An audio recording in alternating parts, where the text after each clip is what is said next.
Hello everyone, welcome back to my channel Madhu AIIMS Bhopal में आपका स्वागत है। जैसा कि मैंने बताया था आप लोग को मैं फिजिकल केमिस्ट्री का इंपॉर्टेंट टॉपिक्स बताऊंगी, कौन कौन सा टॉपिक्स आपको पढ़ना है। तो मैं बता दूं, आपको फिजिकल केमिस्ट्री में ओनली 7 लेसन्स पढ़ने हैं, यानी कि आपको बस प्रिपेयर करना है 7 चैप्टर को, और उन 7 चैप्टर से आपको मिलेंगे 10 क्वेश्चन, यानी कि चैप्टर्स नंबर ऑफ चैप्टर्स कम है लेकिन आपका क्वेश्चन ज़्यादा है। तो आपके लिए बहुत ही इंपॉर्टेंट ये वीडियो होने वाला है। और मैं इस वीडियो में अभी जो डिलीटेड कर दिया गया है, जिस टॉपिक को डिलीट कर दिया था एनटीए ने नीट के एग्ज़ाम के लिए, उस टॉपिक को मैंने कंसीडर नहीं किया है इस वीडियो में। तो चलिए मैं आप लोगों को एक बार बता देती हूँ कौन कौन सा वो टॉपिक है जिसको एनटीए ने डिलीट कर दिया है, कौन कौन से टॉपिक को नहीं पढ़ना है। क्योंकि हम जैसा नीट का सिलेबस होता है वैसा ही हम एमएससी नर्सिंग का भी सिलेबस को मानते हैं, क्योंकि एकदम बिल्कुल पेपर का पैटर्न भी लगभग उसी हिसाब किताब से रहता है। जैसे कि बच्चे आके बार बार पूछते हैं मुझसे, मैं पेपर हार्ड रहेगा क्या? पेपर बहुत हार्ड नहीं रहता है, पेपर मॉडरेट लेवल का रहता है। पेपर ऐसा रहता है कि आपसे क्वेश्चन बनेंगे भी, बहुत सारे क्वेश्चन कुछ होंगे जो आपसे नहीं भी बनेंगे, और कुछ क्वेश्चन बनाने में आपको थोड़ी सी प्रॉब्लम होगी। अगर आप थोड़ा सा मेहनत करना पड़ेगा, आपसे बन सकता है बिल्कुल। तो ऐसा नहीं है कि बस टॉपर्स के लिए एग्ज़ाम है, जिनके अच्छे स्कोर्स कर, ऐसा नहीं है, आप भी बना सकते हैं इसको। बहुत ही हार्ड एग्ज़ाम नहीं होता है। तो आपको लिए मॉडरेट लेवल का पेपर रहता है, आपको ऐसा दिमाग में सोचना है। और मैं बता दूं, देखिए यहाँ पे क्या है कि केमिस्ट्री में आपको 10 क्वेश्चन फिजिकल केमिस्ट्री से आ सकता है, 10 क्वेश्चन आपको रहेगा ऑर्गेनिक से, और 10 क्वेश्चन रहेगा इनऑर्गेनिक। ऐसा हम मानते हैं क्योंकि फिजिकल केमिस्ट्री ऑर्गेनिक और इनऑर्गेनिक तीनों का वेटेज लगभग बराबर बराबर का रहता है, यानी कि थोड़ा सा 19-20 हो सकता है। यानी कि मान लीजिए फिजिकल केमिस्ट्री से 12 हो गया तो यहाँ पर 8 हो गया, यहाँ पर 10 हो गया, तो ऐसे थोड़ा सा चलेगा ऊपर नीचे। तो ये दो एक क्वेश्चन ऊपर नीचे चल जाता है यहाँ पे। तो इसके हिसाब से हम लोग क्या करेंगे, प्रिपरेशन करेंगे और उस हिसाब से पढ़ाई करेंगे, दिमाग में सेट करके कि फिजिकल केमिस्ट्री से एटलीस्ट 10 क्वेश्चन आएंगे, उसमें से हमें 7 क्वेश्चन, एटलीस्ट 8 क्वेश्चन बनाना है। 1-2 क्वेश्चन होगा जो नहीं बन सकता है तो कोई बात नहीं है, उस क्वेश्चन को छोड़ सकते हैं आराम से, ठीक है ना। और अगर क्वेश्चन नहीं बनेगा एग्जाम में, मैंने बता रहा, उसको छोड़ देना है, उसे अटैम्प्ट नहीं करना है, उसको सबसे लास्ट में अटैम्प्ट करेंगे, ट्राई करेंगे। अगर बनेगा तो बनेगा, नहीं बनेगा तो कोई बात नहीं।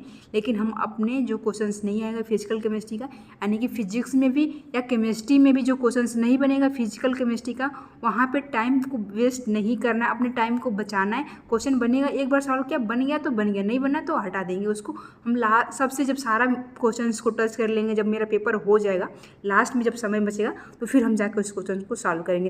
क्योंकि अगर हम एक क्वेश्चन में ज़्यादा उलझ जाएंगे तो फिर हमें जो क्वेश्चन ईजी होगा आगे होता है कभी कभी क्या कि क्वेश्चंस आगे टफ रहते हैं और पीछे के साइड में जब जाएंगे तो आपको इजी क्वेश्चंस मिलेंगे वहाँ पे। तो फिर आप अगर टाइम को अपने यहाँ पर बर्बाद कर देंगे तो फिर पीछे के क्वेश्चंस इजी होंगे, तो फिर आपको वहाँ पर क्वेश्चन छूट जाएंगे और अच्छे से बन नहीं पाएंगे, और आप जल्दीबाजी में बनाएंगे क्वेश्चंस को तो आपसे गलती होंगे, मिस्टेक्स होंगे ज़्यादा। तो इसलिए आपको सबसे पहले अपने जो क्वेश्चंस आएंगे उस पर टारगेट करेंगे, जो क्वेश्चंस आएंगे उसको बनाएंगे। कोई भी पोर्शन हो, फिजिक्स हो, केमिस्ट्री हो, बायोलॉजी हो, सबसे पहले जो क्वेश्चंस आएगा आपको उसको बना लेना है, जो नहीं आएगा उसको छोड़ देना, उसको दूसरी राउंड में, तीसरी राउंड में सॉल्व करना है। तो इसलिए अपने समय को मतलब टाइम मैनेजमेंट भी हमें आना चाहिए एग्जाम हॉल में। सबसे बड़ा टाइम मैनेजमेंट है। क्वेश्चन अगर आप हमें कम भी आ रहा है, 10 क्वेश्चन में से हमें अगर 6 क्वेश्चन आ रहा है और हमने जल्दीबाजी में किया और वहाँ पता चला कि हम 3 क्वेश्चन गलत कर दिए, 3 क्वेश्चन ही सही हुआ, तो हम कहीं ना कहीं निगेटिव में हैं। तो इसलिए अगर हमें 6 क्वेश्चन आ रहा है, हम आराम से किए, टाइम को मैनेज करते हुए, बहुत हड़बड़ाए नहीं, जो क्वेश्चन आ रहा था मैंने बस वही किया, तो हम 6 में 6 पा रहे हैं, तो पॉजिटिव है ना। तो इसलिए हमें घबराना नहीं है, आराम से करना है, लेकिन टाइम को ध्यान में रखना है, बिल्कुल चिल्लो के पेपर देना है आप लोग। तो इसलिए बता रही हूँ कि टाइम मैनेजमेंट भी आप लोग को आना चाहिए, ठीक है। तो चलिए इस वीडियो की स्टार्ट करते हैं। पहले मैं सबसे पहले डिलीटेड पोर्शन बताऊँगी, कौन कौन से पोर्शंस को डिलीट कर दिया गया है। नीट में डिलीट कर दिया था तो क्या एमएससी नर्सिंग में आएगा कि नहीं, तो उसको मैंने कंसीडर नहीं किया। एक बार मैं बता दूं कौन कौन से टॉपिक्स डिलीटेड है, कौन कौन से चैप्टर्स डिलीटेड हैं। कुछ चैप्टर्स डिलीटेड हैं, कुछ चैप्टर्स के अंदर से टॉपिक्स डिलीटेड हैं, तो उसको पहले मैं एक बार बता दूंगी। फिर उसके बाद से इंपॉर्टेंट टॉपिक्स है फिजिकल केमिस्ट्री, 7 चैप्टर्स के मैंने एक चैप्टर करके लिया हुआ है, तो आप लोग बता दूंगी। आप लोग उस हिसाब से उन टॉपिक्स को जरूर पढ़िए, जरूर क्वेश्चन लगाइए। देखिए अभी आप एक वीक में भी 7 चैप्टर है ओनली, अगर आप एक दिन में एक चैप्टर तैयार कर करते हैं रोज़ फिजिकल केमिस्ट्री का, तो यानी कि आप एक वीक में कर ले लेंगे पूरा फिजिकल केमिस्ट्री, फिर भी आपके पास टाइम होगा बहुत। आप फिजिक्स पे लगा सकते हैं, बायोलॉजी पे लगा सकते हैं। तो फिजिकल केमिस्ट्री की बात करें, जिन बच्चों को फिजिकल अगर एक वीक, अगर एक दिन में एक चैप्टर या दो चैप्टर अगर वो प्रिपेयर करें अच्छे तरीके से, तो फिर वो आराम से कर लेगा, भी टाइम है। ओके, चलिए इस वीडियो को स्टार्ट करते हैं। आज 25 मई है, यानी कि आप 25 मई को स्टार्ट करेंगे फिजिकल केमिस्ट्री का करना एक वीक में, तो यानी कि आप 1 जून से तक कर लेंगे आराम से। 1 जून तक मान लीजिए 5 दिन या 6 दिन जो भी होगा, तो आप कर सकते हैं आप फिजिकल केमिस्ट्री का 4 चैप्टर। तो आप अभी से फिजिकल केमिस्ट्री का जो मैं बता रही हूँ आप उसे पढ़ लीजिए, सॉल्व कर लीजिए क्वेश्चन, उस पर आपका क्वेश्चन जरूर बनेगा एग्जाम में। सारे फार्मूलेज को याद कर लीजिए, ठीक है। तो मैं पहले बता दूँ कौन कौन से पोर्शन डिलीटेड हैं, उसके बाद से हम लोग देखेंगे इंपॉर्टेंट टॉपिक्स को। तो पहले डिलीटेड पोर्शन में states of matter, states of matters को डिलीट कर दिया, इसमें कुछ भी नहीं पढ़ना है। थर्मोडायनेमिक्स में थर्ड लॉ ऑफ थर्मोडायनेमिक्स को डिलीट कर दिया गया है। आपको हाइड्रोजन वाला चैप्टर नहीं पढ़ना है। एस ब्लॉक एलिमेंट्स में ग्रुप 14 और ग्रुप 13 नहीं पढ़ना है। मैंने एक वीडियो में बता दिया था इनऑर्गेनिक इंपॉर्टेंट टॉपिक्स में, तो आप लोग उस टॉपिक्स को मत पढ़िएगा, ठीक है। इन्वायरमेंटल केमिस्ट्री आपको नहीं पढ़ना है। सॉलिड स्टेट भी नहीं पढ़ना है, इसे डिलीट कर दिया गया है। फिर सरफेस केमिस्ट्री को भी नहीं पढ़ना है आपको। General principle and process isolation of the elements, इसको भी नहीं पढ़ना है। या फिर आपके पास जब आपका जो नीट का जो सिलेबस है वो अगर कंप्लीट हो जाए, इसके बाद से आपके पास टाइम रहेगा, तो आप डिलीटेड पोर्शन वाले टॉपिक्स को देख सकते हैं लास्ट में। अगर आपके पास एक्स्ट्रा टाइम बच रहा है तब देखना, अगर नहीं बच रहा है तो अभी जो एनटीए का सिलेबस है आप उसे पहले कंप्लीट करिए, ठीक है। तो अल्कोहल, फिनाल एंड ईथर वाला जो चैप्टर है, मतलब कि अल्कोहल, फिनाल, ईथर में से कोई नॉमेनक्लेचर नहीं आएगा। कोई भी नॉमेनक्लेचर करने के लिए ऑर्गेनिक केमिस्ट्री का जो भी रहेगा उसका नहीं पूछेगा, लेकिन नॉमेनक्लेचर दूसरे टॉपिक से आ सकता है आप लोग, तो इसलिए उस पर क्वेश्चन प्रैक्टिस कर लीजिएगा। मेथड ऑफ प्रिपरेशन भी नहीं आएगा इसका। फिजिकल और chemical properties and uses of ether का नहीं आएगा, ठीक है। फिर एमाइंस वाले चैप्टर पाए जाते हैं। एमाइंस में साइनाइड्स का, आइसोसाइनाइड्स का, डाइजोनियम साल्ट का प्रिपरेशन, केमिकल रिएक्शन वगैरह नहीं पूछेगा, ठीक है। फिर उसके बाद से पॉलीमर चैप्टर को डिलीट कर दिया गया है। आप देखिए पॉलीमर्स को, केमिस्ट्री इन एवरीडे लाइफ को, और न्यू चैप्टर एडेड किया है कि principle related to practical chemistry, यानी कि इसमें एक चैप्टर ऐड हुआ है principle related to practical chemistry का जो नया है। यानी कि जो 11th का टॉपिक है आपका हाइड्रोकार्बन वाला जो बेसिक कंसेप्ट होता है, उसके पहले का जो एक चैप्टर आता है, तो उसमें जो भी आपको के प्रैक्टिकल केमिस्ट्री के बारे में जो कुछ भी दिया हुआ आप वहाँ से उसको तैयार कर सकते हैं, वहाँ से क्वेश्चन आ सकता है। अब हमें फिजिकल केमिस्ट्री में पढ़ना क्या है इस पे बात कर लेते हैं और क्या इंपॉर्टेंट टॉपिक है। देखिए सबसे पहले मैंने कंसीडर किया, मैंने 11th के पोर्शन से स्टार्ट किया, 11th के फिजिकल केमिस्ट्री से स्टार्ट किया, और उसके बाद से 12th की केमिस्ट्री पे जाएंगे। तो देखिए बस 7th चैप्टर है, तो आपको बिल्कुल इसे इग्नोर नहीं करना है, आराम से इसे तैयार करिए। अगर आपका बायोलॉजी और केमिस्ट्री में आप 30 में 30 एटलीस्ट आप कर देंगे तो आपका सिलेक्शन श्योर है कि हो जाएगा, आराम से मैं कह रही हूँ। और उसके बाद से आपको फिजिक्स में कम से कम 15-20 क्वेश्चन आप कर देते हैं, और आपका जीके में 5 क्वेश्चन कर देते हैं, तो आपका सिलेक्शन श्योर है। अगर आप वहाँ पे 5-6 क्वेश्चन गलत भी हो जाएगा तो भी आपका सिलेक्शन के चांसेस कुछ ज़्यादा ही बन जाएंगे। तो इसके हिसाब से मैं बता रही हूँ, तो इसलिए आप बिल्कुल फिजिकल केमिस्ट्री को इग्नोर ना करें, क्योंकि क्वेश्चन यहाँ से आते हैं। तो देखिए सबसे पहले मैंने रखा है structure of atom. Structure of atom में quantum mechanical model of atom है, यानी कि क्वांटम थ्योरी, यानी कि क्वांटम नंबर्स। आपको सारे क्वांटम नंबर्स आना चाहिए। जैसे कि हो जाता है प्रिंसिपल क्वांटम नंबर, जिसको एन से डिनोट करते हैं, यानी कि सेल ऑर्बिट को रिप्रेजेंट करता है। Azimuthal quantum number, magnetic quantum number, इस स्पिन क्वांटम नंबर किसको कौन से सिंबल से डिनोट करते हैं और किसकी वैल्यू किसके बराबर नहीं हो सकती, यानी कि एन, एल, एम जो भी एस है, ये सब सारी चीज़ें, यानी कि प्रिंसिपल क्वांटम नंबर हो गया, फिर एजीमुथल क्वांटम नंबर हो गया, इन्हें कैसे निकालते हैं, इनके जो सारे बेसिक कंसेप्ट है, तो आपको ये सारा चीज़ आना चाहिए। अगर आप ये निकाल लेते हैं तो तो फिर आप इस पर नीट में बहुत सारे क्वेश्चन आए हुए हैं, तो उसको जाके आप एक बार प्रैक्टिस करिए। सबसे मोस्ट इम्पॉर्टेंट टॉपिक यही है इस चैप्टर का। यहाँ से एक क्वेश्चन एग्जामिनर जरूर पूछता है, जैसे कि इसके बाद से angular momentum of the electron पूछ सकता है, ऑर्बिटल एंगुलर मोमेंटम पूछ सकता है। ये जो फार्मूले हैं यानी कि स्ट्रक्चर ऑफ एटम्स के जो कुछ छोटे छोटे बहुत सारे फार्मूले होंगे, रेडियस निकालने का, एनर्जी निकालने का, बोहर एटॉमिक मॉडल्स का, तो ये सब जो भी छोटे छोटे बेसिक कंसेप्ट है आपको याद होना चाहिए, क्योंकि कभी कभी कहीं से भी क्वेश्चंस बन जाते हैं। लेकिन सबसे ज़्यादा इंपॉर्टेंट इस चैप्टर का यही है, तो इसको आपको आना चाहिए। Number of electron in the shell, subshell, तो ये सब सारी जो भी चीज़ें हैं ना आपको आना चाहिए। तो ये सब सारी चीज़ें छोटी छोटी एग्जामिनर क्या करता है, पूछ लेता है। रूल्स ऑफ फिलिंग इलेक्ट्रॉन्स भी आपको आना चाहिए, जैसे कि अबेव प्रिंसिपल्स हो गया। तो ये सब सारी नई चीज़ें होती हैं आप लोगों के लिए। और उसके बाद से पूछ देता है कि सबसे ज़्यादा एनर्जी किस में होगा। N+L रूल आप लोग जानते होंगे, तो उसके कंसेप्ट आना चाहिए। N+ रूल सबसे ज़्यादा इंपॉर्टेंट है। पॉली एक्सक्लूसिव प्रिंसिपल्स होता है, कभी कभी डायग्राम दे के भी पूछ सकता है कि कौन पॉली एक्सक्लूसिव प्रिंसिपल को शो कर रहा है। हुन्स रूल को भी आपको आना चाहिए। तो ये जो छोटे बेसिक कंसेप्ट है जो quantum theory, quantum mechanical model of the atoms के अंदर आते हैं, तो आपको ये आना चाहिए। ये बहुत ही इंपॉर्टेंट है। तो आप इस टॉपिक को बिल्कुल छोड़ करके मत जाइएगा। इस स्ट्रक्चर ऑफ एटम से सबसे ज़्यादा इंपॉर्टेंट यही है। और एक और टॉपिक है, स्ट्रक्चर ऑफ एटम से सारे आपको फार्मूले याद कर लीजिएगा आप लोग, जैसे कि रेडियस निकालना हो गया, फिर हिल्सबर्ग अनसर्टेनिटी प्रिंसिपल्स का जो भी सारे फार्मूला है आपको आना चाहिए। तो आप लोग सारे फार्मूले याद कर लीजिएगा, तो आपका एटॉमिक स्ट्रक्चर के क्वेश्चंस आप लोग से सॉल्व हो जाएंगे। फिर उसके बाद हम लोग चलते हैं। इसमें एक और चीज़, इलेक्ट्रोमैग्नेटिक स्पेक्ट्रम यानी कि EM स्पेक्ट्रम आपको आना चाहिए। यानी कि जो सारे वेव्स निकलते हैं उनका ऑर्डर है, वेवलेंथ का ऑर्डर, एनर्जी का ऑर्डर और फ्रीक्वेंसी का ऑर्डर। मतलब कौन सी वेव से किधर जाएंगे तो हाई फ्रीक्वेंसी होगा, लो फ्रीक्वेंसी होगा। ये जो ऑर्डर होता है, रेडियो वेव हो गया, मैग्नेटिक वेव हो गया, इंफ्रा रेडियो वेव हो गया, विजुअल रेज हो गया, अल्ट्रा वायलेट रेज हो गया, एक्सरे रेज हो गया।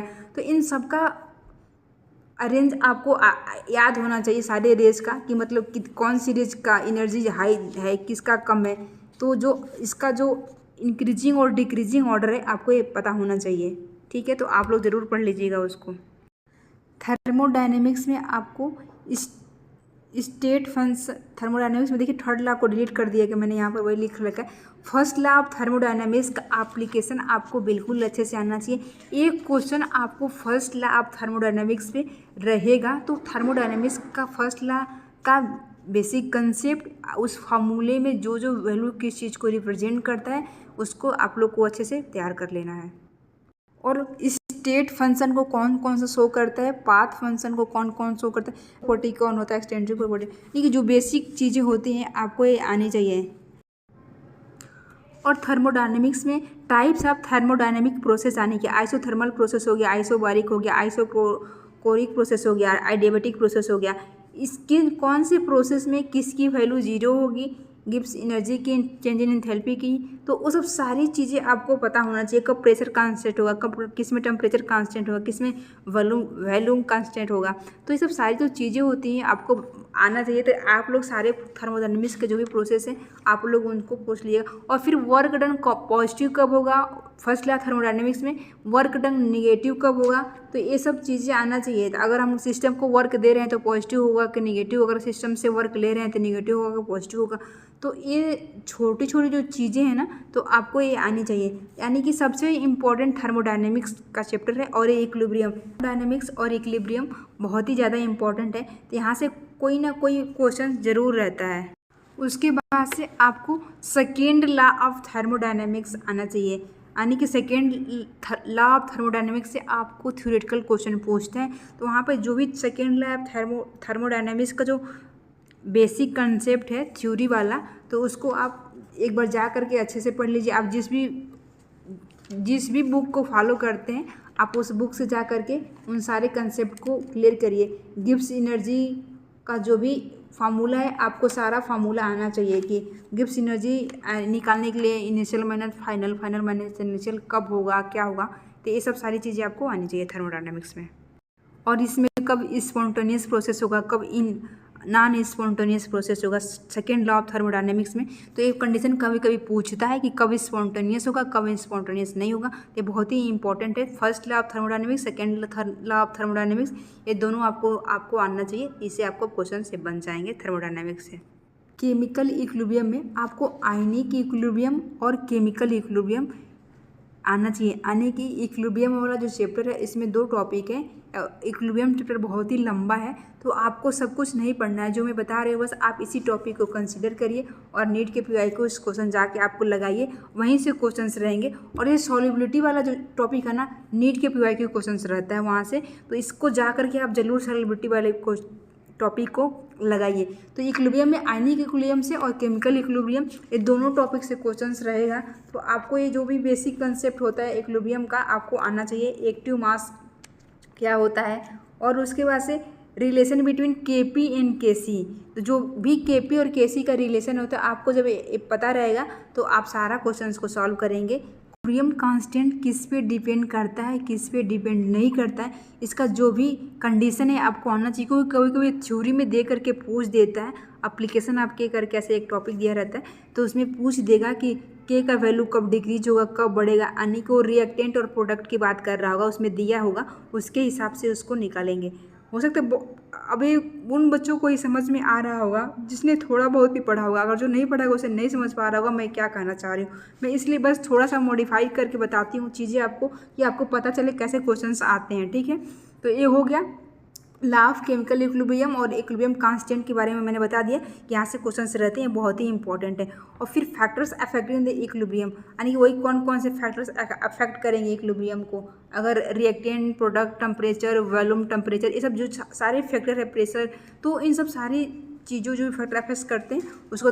फिर एसिड बेसिस और साल्ट का जो भी है, कंजुगेटेड एसिड, कंजुगेटेड बेस हो गया, तो इसमें भी कभी कभी क्वेश्चन रहता है। सॉल्युबिलिटी ऑफ इक्विलिब्रियम, ये सबसे ज़्यादा इंपॉर्टेंट है। सॉल्युबिलिटी ऑफ द इक्विलिब्रियम में, यानी कि जो भी सॉल्युबिलिटी ऑफ द इक्विलिब्रियम का जो भी कंसेप्ट है, इस वाले आयनिक इक्विलिब्रियम से बस एक यही टॉपिक है जिसको प्रैक्टिस करना है। यहाँ से एक क्वेश्चन रहता है। मैं ऐसा क्या करूँगी, 1-2 क्वेश्चंस मैं आप लोग को दिखा दूँगी अपने टेलीग्राम चैनल पे, तो वहाँ पर जा कर के आप लोग देख सकते हैं। और एक और चीज़, आयनिक इक्विलिब्रियम में आपको पीएच निकालना आना चाहिए। वहाँ पे कभी कभी पीएच पूछ लेता है, तो आपको जो भी पीएच निकालने का जो भी कंसेप्ट है आपको पता होना चाहिए, फार्मूला आपको याद होना चाहिए। इसलिए मैंने बहुत पहले ही बोला कि सारे फार्मूले आपको याद होने चाहिए। और उसके बाद से ओस्टवाल्ड डाइल्यूशन लॉ जो भी है आपको आना चाहिए। K=C, जो भी कंसंट्रेशन वगैरह जो भी होता है, ये सब सारी चीज़ें आपको आनी चाहिए। इस चैप्टर से आप इतना ही कर लीजिए। इक्विलिब्रियम से जो मैंने बताया आपको बहुत है, आप इसी में से क्वेश्चन आपके लिए रहेगा। फिर उसके बाद से देखिए रिडॉक्स रिएक्शन पर आ जाते हैं हम लोग। रिडॉक्स रिएक्शन में ऑक्सीडेशन नंबर निकालना आपको आना चाहिए। रिड्यूसिंग एजेंट एंड और ऑक्सीडाइजिंग एजेंट कौन सा होता है, और कभी कभी क्वेश्चन देता है कि बैलेंस करने के लिए आ जाता है, इक्वेशन दिया रहेगा तो आपको बैलेंस करने के लिए आ जाएगा। तो आपको रिडॉक्स रिएक्शन से इतना ही रहता है, तो आपको आना चाहिए। कभी कभी इंक्रीजिंग और decreasing order of the oxidation state पूछ देता है, तो अगर आपको ऑक्सीडेशन नंबर निकालने आता है तो आप निकाल लेंगे उसका। ठीक है, और रिडॉक्स वाला जो चैप्टर है उससे आप लोग जा करके एनसीईआरटी में जो डायग्राम्स बनाया होगा लास्ट में देखिएगा, उस डायग्राम्स को देख लीजिएगा। वहाँ से नीट में वो क्वेश्चंस आया था फिगर करके कि कौन सा मोस्ट करेक्ट है। ठीक है, तो उसको जा करके एक बार जरूर देख लीजिएगा। फिर उसको सोल्यूशन वाला जो चैप्टर है इसमें आइडियल नॉन आइडियल सोल्यूशन सबसे ज़्यादा इंपॉर्टेंट होता है। तो उसके बाद से इसके एग्जाम्पल्स सारे तैयार होना चाहिए। मैंने अपने टेलीग्राम चैनल पर डाल रखा है सोल्यूशन का, बहुत ही 2 पेज का नोट्स बनाया था मैंने।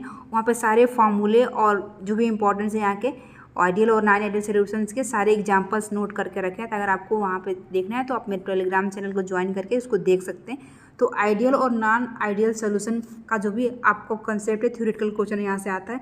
और कंसंट्रेशन ऑफ सोल्यूशन में जो भी चीज़ें मोलर मास हो गया, मोलरिटी वगैरह, ये सब कुछ चीज़ें जो सोल्यूशन में अप्लाई होती हैं वो सब है।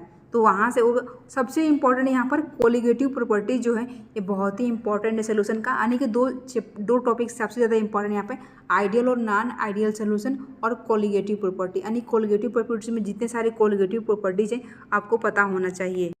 कोलिगेटिव प्रॉपर्टीज किस पे डिपेंड करता है, किस पे नहीं डिपेंड करता है, आपको ये भी आना चाहिए कि कोलिगेटिव प्रॉपर्टीज का जो भी थ्योरेटिकल पोर्शन है आप वहाँ उसको भी पढ़ लीजिएगा। कभी कभी वहाँ से भी क्वेश्चंस को पूछ देता है। यानी कि elevation of the boiling points पूछ सकता है, relative rolling portion in the vapour pressure. ये सब सारी जो चीज़ें जो थ्योरी वाला पोर्शन है और जैसे फार्मूला बनता है लास्ट में, आपको फार्मूला याद होना चाहिए ताकि कभी कभी अगर आपको फार्मूला बेस्ड कोई क्वेश्चन आ जाता है आप वैल्यू पुट करके उसे कैलकुलेशन को निकाल सकें। तो ये सब है। और उसमें सोल्यूशन वाले में आपको want of factor of the dilution कभी कभी पूछते हैं, तो आपको आना चाहिए ताकि आप वांट ऑफ फैक्टर निकाल करके जो भी अगर कभी कभी मोलरिटी वगैरह पूछ दिया तो फिर आप उसको निकाल सकें। तो इसलिए आपको ये चैप्टर में ये टॉपिक आपको आना चाहिए, ठीक है। और देखिए इलेक्ट्रोकेमिस्ट्री में हम लोग आ जाते हैं। तो इलेक्ट्रोकेमिस्ट्री और एक केमिकल काइनेटिक्स, ये दोनों चैप्टर बहुत ही इजी चैप्टर लगते हैं, मतलब कि इजी हैं भी। और यहाँ से एक या दो क्वेश्चन, एक क्वेश्चन तो रहेगा, यहाँ से 2 क्वेश्चन बनने के भी चांसेस है। तो आप 2 क्वेश्चन कहाँ से बन सकता है, कौन कौन चैप्टर से, देखिए थर्मोडाइनमिक्स से और आयनिक इक्विलिब्रियम, इलेक्ट्रोकेमिस्ट्री और केमिकल काइनेटिक्स।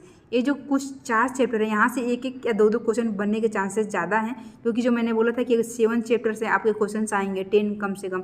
तो आप सोचिए 3 क्वेश्चन यहाँ से इन चैप्टर से एक हो सकता है।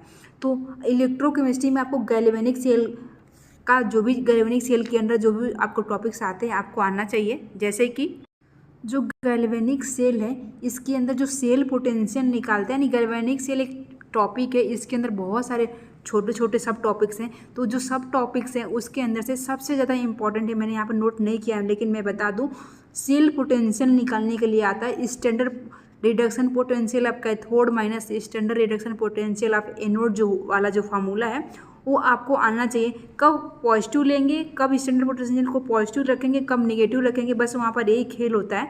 तो ये जब आप क्वेश्चन सॉल्व करेंगे, आपने अगर कहीं से जहाँ से भी आप पढ़ते होंगे वहाँ पर इस चीज़ को जरूर बताया जाता है, यानी कि रिडक्शन माइनस ऑक्सीडेशन हमेशा रखते हैं वहाँ पर। एक कंसेप्ट होता है, यानी कि ये नहीं लिखा है मैंने लेकिन अपने टेलीग्राम चैनल पर मैं ये बता दूंगी क्योंकि बहुत ज़्यादा इंपॉर्टेंट है। ये क्वेश्चन एक बच्चे ने मुझे बताया था कि इस पर एक क्वेश्चन था, तो ये इस पर इस तरह के क्वेश्चन रहते हैं। तो वही कैथोड माइनस एनोड कर लीजिए या फिर रिडक्शन माइनस ऑक्सीडेशन कर लीजिए। जब आप हाफ सेल इलेक्ट्रोलाइसिस का जो भी कंसेप्ट है जब आप क्लियर करेंगे तो आपको ये चीज़ समझ में आ जाएगा मैं क्या बताना चाहती हूँ। तो कभी कभी इनसे ऑर्डर भी पूछ लेता है कि रिड्यूसिंग पावर बताइए क्या होगा, ऑक्सीडाइजिंग पावर का, और इंक्रीजिंग ऑर्डर, डिक्रीजिंग ऑर्डर, मतलब कि वो वैल्यू देगा उसके बाद से पूछेगा आपको कि बताइए इसमें से कौन है, ऐसे। तो आपको पता होना चाहिए। तो जब आप कोई पता होता है तो आप खुद अपने आप ही निकाल लेते हैं।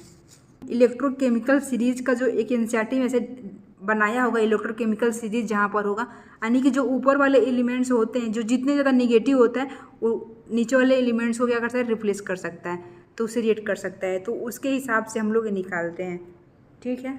आप देखिए conductance of the electrolytic solution and fuel cell, आपको ये कंसेप्ट पता होना चाहिए। Conductance of the electrolytic cell कैसे निकालते हैं, यानी कि देखिए फैराडेज लॉ ऑफ इलेक्ट्रोलाइसिस आपको आना चाहिए, यानी कि इसका फर्स्ट लॉ W=ZQ जो होता है, ताकि Z किस चीज़ को डिनोट कर रहा है, Q किस चीज़ को डिनोट कर रहा है। तो ये सब जो छोटे छोटे सारे फार्मूले आपको आना चाहिए। जैसे कि इसमें और बता दें, इलेक्ट्रोलाइटिक कंडक्टेंस में स्पेसिफिक रेजिस्टेंस आपको आना चाहिए, इसके सारे फार्मूले, और relation of the specific conductance हो गया, स्पेसिफिक रेजिस्टेंस हो गया, और फिर specific conductance is equal to conductance into cell constant. तो ये सब सारी चीज़ें का जब आप थ्योरी आप एक बार जब क्लियर करेंगे उसके बाद से आप जब फार्मूले याद करेंगे तो आपको खुद पता चलेगा कि कौन सा सिंबल किस चीज़ को डिनोट कर रहा है और हमें क्या पढ़ना है और कैसे पढ़ना है। तो आप एक बार पढ़ेंगे तभी आपको चीज़ें समझ में आएगी, ऐसे समझ में नहीं आएगी।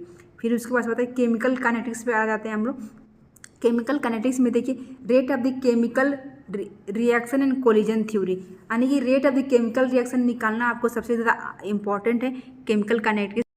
तो रेट ऑफ केमिकल रिएक्शन का कंसेप्ट आपको आना चाहिए और रेट ला आना चाहिए। ऑर्डर ऑफ रिएक्शन पूछता है, फर्स्ट ऑर्डर रिएक्शन है, second order reaction, maximum first और सेकेंड का ही पूछते हैं। तो मोस्टली चांसेज है फर्स्ट ऑर्डर ऑफ रिएक्शन आपको का जो कंसेप्ट है आपको पता होना चाहिए, और जो उसका फार्मूला है कैसे निकालते हैं first order of the reaction.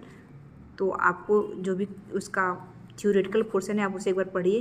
अगर आपने लेक्चर पढ़ना चाहते हैं तो यूट्यूब से भी, PW से, या जो भी चैप्टर वाइज जहाँ से भी आपको अच्छा लगता है वहाँ से आप पढ़ सकते हैं। तो एक बार ज़रूर आप कंसेप्ट को क्लियर करिए। और कभी कभी रेट कांस्टेंट ऑर्डर का मतलब वैल्यू भी पूछ देता है कि क्या होगा के कांस्टेंट का वैल्यू भी, तो जीरो ऑर्डर। और इसकी जो थ्योरेटिकल मैंने केमिकल काइनेटिक्स और इलेक्ट्रोकेमिस्ट्री के मेरे उस पर टेलीग्राम चैनल पे शॉर्ट नोट्स है 2 पेज का, आप तो उसको वहाँ से ज़रूर जा कर के एक बार के देखिए, तो आपको समझ में आएगा कैसे पढ़ना है आपको। केमिकल काइनेटिक्स में zero order, first order, second order, 3 order पे फोकस करना है। थर्ड ऑर्डर उतना नहीं आता है, लेकिन आपको फर्स्ट सेकेंड जीरो अगर आपको आता है तो आपको थर्ड ऑर्डर भी निकालने आ सकता है। तो आप जीरो को, फर्स्ट को, सेकेंड का जो भी कंसेप्ट है, किस टेम्परेचर पर डिपेंड करता है कि नहीं, कौन सा स्लोप बनेगा, कौन सा डायग्राम बनेगा टी हाफ के साथ, या फिर जो भी होता है, तो सब सारी चीज़ें आपको आनी चाहिए। जो कोलिजन थ्योरी है जो मैंने बताया, इसका ये थ्योरेटिकल पोर्शन है, तो आपको थ्योरेटिकल पोर्शन से क्वेश्चन आता है। कोलिजन थ्योरी का जो भी थ्योरी वाला पार्ट है उसको जाके वहाँ से कंसेप्ट क्लियर कर लीजिएगा, तो आता है वहाँ से क्वेश्चन। इंडोथर्मिक रिएक्शन हो रहा है कि एक्सोथर्मिक रिएक्शन हो रहा है, कभी कभी डायग्राम्स देकर भी पूछते हैं। एक्टिवेशन एनर्जी किस पे डिपेंड करेगा, नहीं डिपेंड करेगा, तो ये सब जो सारी चीज़ें कोलिजन थ्योरी में, तो उससे कभी कभी क्वेश्चन पूछ लेता है। फिर उसके बाद से देखिए factors of influencing rate of the reaction, तो सारे फैक्टर्स को आपको पता होना चाहिए, कौन कौन से फैक्टर इन्फ्लुएंस करते हैं रेट ऑफ रिएक्शंस को। और इंटीग्रेटेड रेट इक्वेशन को जब आप करेंगे सॉल्व, तो उससे बहुत सारे इक्वेशंस बनते हैं, तो वहाँ से न्यूमेरिकल्स आते हैं, आपको ये पता होना चाहिए। फिर देखिए temperature dependent of the rate of the reactions, यानी कौन कौन टेम्परेचर पर डिपेंडेंट करते हैं, उससे सारे रिएक्शंस के जो भी फार्मूले बनते हैं आपको आना चाहिए।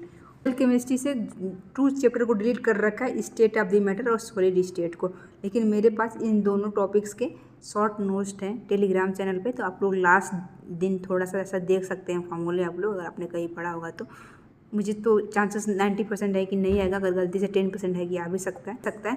तो इस वीडियो में इतना ही है, और इसके बाद से हम नेक्स्ट वीडियो कल लेकर आएंगे जीके का इंपॉर्टेंट क्वेश्चंस। तो जीके का जो भी इंपॉर्टेंट क्वेश्चंस होगा उसको कल हम बताएंगे आप लोगों को। तो आप अगर मेरे चैनल पर हैं तो ज़रूर सब्सक्राइब करें, मैं ऐसे ही बहुत ही बच्चों को गाइड करती रहती हूँ, इंपॉर्टेंट टॉपिक सब वीडियोस लेकर आ रही थी। तो अभी जीके का आ जाएगा लास्ट वीडियो, उसके बाद से हम कट ऑफ वगैरह जो भी बच्चे कमेंट करते हैं उसके हिसाब से वीडियो बनाएंगे।